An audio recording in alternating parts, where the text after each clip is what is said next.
নমস্কার, আমার গল্প কথায় আপনাদের স্বাগত জানাই। আজ সকালবেলা চলে গেছিলাম ছেলেমেয়েদের স্কুলে পাঠিয়ে ব্রেকফাস্ট করে রিলায়েন্সে কিছু বাজার করতে। কিছু মাসকাবাড়ি বাজার আছে, আবার কিছু শেষ হয়ে গেছিলো, সেগুলোই নিতে গেছিলাম। আর এই যে জিনিসটা দেখছেন চাবি রিং, এটা দিচ্ছিল 9 টাকা করে। 1000 টাকার উপরে বাজার হলে পরে এইগুলো 9 টাকা করে দেবে। বললো পেঁয়াজ নিতে, আমি বললাম পেঁয়াজ নেবো না, বললো তাহলে চাবি রিং নিতে পারেন। তাই এইটাই পছন্দ হলো, এটাই নিয়ে নিলাম। আর আমাদের তো অনেকটাই বাজার হয়ে গেছিলো, প্রায় 3-4 হাজার টাকার উপরে, তাই এটাও নিয়ে নিলাম। আর গেছিলাম সবজি বাজারে তার সাথে। বৃষ্টি হয়েছিল গতকাল প্রচণ্ড, তাই সব জায়গাতে স্যাঁতস্যাঁতে অবস্থা, বুঝতেই পারছেন। আর আমি তো এক সপ্তাহের বাজার একবারে করে রাখি, তাই নিয়ে গেছিলাম, কিছু বাজার করে নিয়ে আসলাম।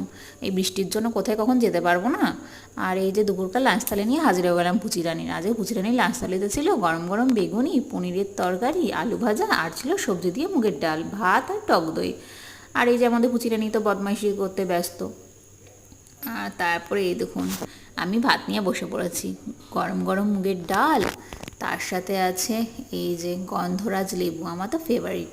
আর আছে গরম গরম বেগুনি। কার কীরকম ভালো লাগে আমাকে অবশ্যই জানাবেন। আমার তো ভীষণ ভালো লাগে, আমার তো এই দিয়েই ভাত খাওয়া হয়ে যায়, আর কিছুই লাগে না। আজকে বৃহস্পতিবার, তাই ছিল নিরামিষ। আর বিকেলবেলাতে ঘুম থেকে উঠে পুচিরানি চলে গেছিলো পড়তে। আর তার আগে এই যে লস্যিটা নিয়ে এসেছিলাম রিলায়েন্স থেকে, সেটাই খাচ্ছে বসে। আগে তো খাওয়া চাই, তারপর পড়তে যাবে। ভিডিও ভালো